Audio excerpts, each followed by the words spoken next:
यात उगवलेली आहे घोळची भाजी। ही आता घोळची भाजी खराब ह्याच्यावर डाग पडलेले आहे, त्याच्यामुळे आपल्याला ही घोळची भाजी सगळी काढून टाकायची आहे। भाजीचा काही उपयोग नाही, काढून याच्यामध्ये टाकले तर खत पण होईल आणि दुसरं आपल्याला काही याच्यामध्ये लावता येईल। त्याच्यामुळे आता हे घोळची भाजी ही सगळी काढून घेते। भरपूर अशी उगवलेली आहे घोळची भाजी।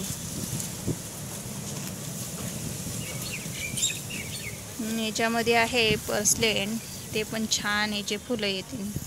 हे जर काढून मोकळं केलं तर पर्सलेनची फुलं अशी छान मस्त सुंदर दिसतील। त्याच्यामुळं हे घोळची भाजी काढून टाकते, कारण ही भरपूर उगवलेली आहे याच्यामध्ये आणि ती आता खराब झालेली आहे। तर याला काढून टाकणं हे गरजेचं आहे, नाही ठेवलं तर आपली कुंडी हे मोकळी राहील, नाहीतर आपल्याला याच्यामध्ये दुसरं काही लावायला येणार नाही। त्याच्यामुळे हे आपण आता सध्या हे काढून टाकूया। तर मी हे काढून घेते। तर घोळची भाजी आहे आपण हे काढून घेतलेली आहे, ह्याच्यामध्येच ठेवलेली आहे। तर याच्यामध्ये लावायचं आहे आपल्याला हळद लावायची आहे। हळदीला चांगले असे कोंब आलेले आहेत, ते हळद आपल्याला याच्यामध्ये लावून घ्यायची आहे। त्याच्यामुळे हे आपण घोळची भाजी काढून टाकलेली आहे। याच्यामध्ये पर्सलेन पण आहे छान असं, हे पण छान आलेलं आहे। तर आपण लावूया हळद याच्यामध्ये, 2च गड्डे आहेत ते लावून घेऊया आपण। हे आपल्याकडं हळद आहे 2 गड्डे, याला छान असे कोंब आलेले आहेत। याला कोंब भरपूर आलेले होते पण हे वाळून गेले आणि हे पाण्यामध्ये ठेवलेलं होतं, छान कोंब आले। आणि ही माळाला उगवते हे शेंगोळीचं झाड। आपण गावाला गेल्यानंतर हे शेंगोळीचं झाड आपल्याला माळाला दिसल्यावर हे आपण आणलेलं होतं, हे पण आपण लावून घेणार आहे। हे जे शेंगोळ्या अशा आल्या की याची भाजी तयार करतात, हे खाण्यासाठी चांगलं असतं, त्याच्यामुळे हे आपण आणलेलं आहे। याला मुळ्या पण होत्या, तर ते आणल्यामुळे हे वाळून गेलेत मुळ्या। हे छान आहे वलसर, आपण आता ह्याला लावून घेऊया।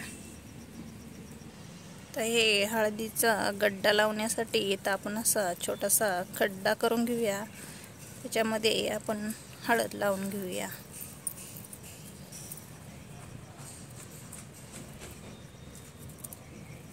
तर ही अशी हळद ठेवायची। आता ह्याच्यावरती आपण माती घालून घेऊया, माती घालून आणि हे दुसरा गड्डा आहे ते इथं लावून घेऊया। तर हे आपण हळद लावून घेतलेली आहे छान अशी। हे पण आहे त्याच्यामध्ये इथंच लावून ठेवते, म्हणजे काय छान आलं की दुसऱ्या कुंडीमध्ये लावता येईल। तर हे आपलं सगळं याच्यामध्ये लावून झालेलं आहे।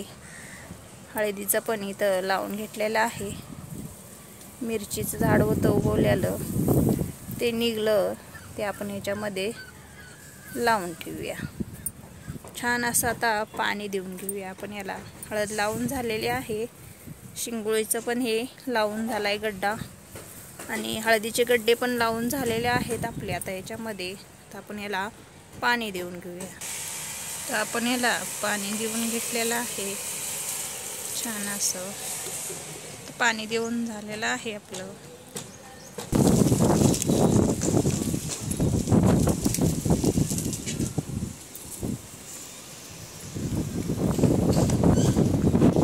डाळिंबाच्या कळ्या किती सुंदर अशा छान आलेल्या आहेत, भरपूर अशा कळ्या आलेल्या आहेत डाळिंबाच्या।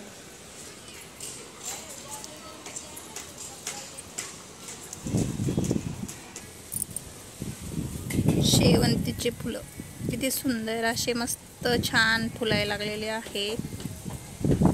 पुदिना इथं मस्त छान आलेला आहे, हिरवागार, पावसामुळे छान असा हिरवागार झालेला आहे।